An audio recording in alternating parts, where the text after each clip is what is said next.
There were once two brothers, the one rich, the other poor. The rich one, however, gave nothing to the poor one, and he gained a scanty living by trading in corn, and often did so badly that he had no bread for his wife and children. Once, when he was wheeling a barrow through the forest, he saw on one side of him a great, bare, naked-looking mountain, and as he had never seen it before, he stood still and stared at it with amazement. While he was thus standing, he saw 12 great, wild men coming towards him, and as he believed they were robbers, he pushed his barrow into the thicket, climbed up a tree, and waited to see what would happen. The 12 men, however, went to the mountain, and cried, "Simeli mountain, Simeli mountain, open!"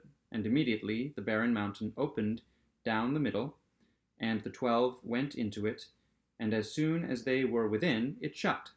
After a short time, however, it opened again, and the men came forth carrying heavy sacks on their shoulders, and when they were all once more in the daylight, they said, "Simeli mountain, shut thyself." Then the mountain closed together, and there was no longer any entrance to be seen to it, and the 12 went away. When they were quite out of sight, the poor man got down from the tree, and was curious to know what really was secretly hidden in the mountain. So he went up to it and said, Simeli mountain, open!" And the mountain opened to him also.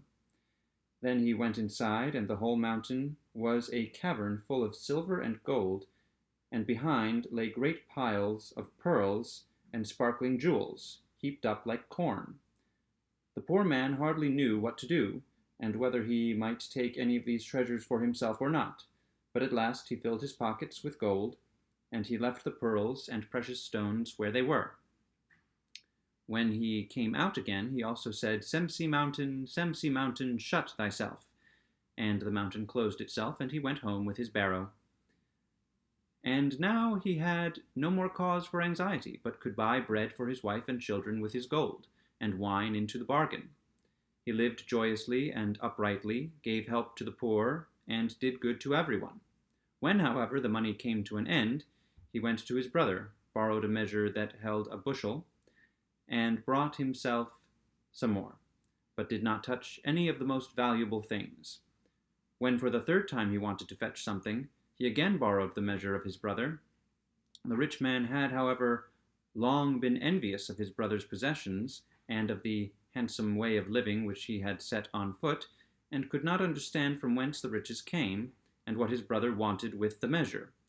Then he thought of a cunning trick, and covered the bottom of the measure with pitch, and when he got the measure back, a piece of money was sticking in it.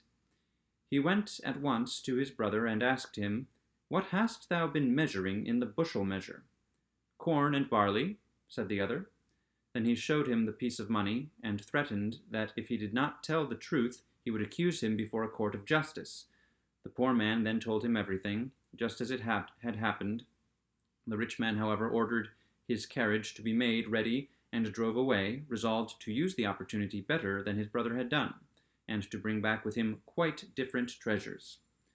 When he came to the mountain, he cried, Simeli mountain, open up, open." The mountain opened, and he went inside, it. There lay the treasures all before him, and for a long time he did not know which to clutch at first. At length he loaded himself with as many precious stones as he could carry. He wished to carry his burden outside, but as his heart and soul were entirely full of treasures, he had forgotten the name of the mountain, and cried, Simeli mountain, open." That, however, was not the right name, and the mountain never stirred, but remained shut. Then he was alarmed, but the longer he thought about it, the more his thoughts confused themselves, and his treasures were no more of any use to him. In the evening the mountain opened, and the 12 robbers came in, and when they saw him they laughed, and cried out, "Bird, have we caught thee at last? Didst thou think we had never noticed that thou hadst been in here twice? We could not catch thee then. This third time thou shalt not get out again." Then he cried, "It was not I, it was my brother." But let him beg for his life and say what he would, they cut his head off.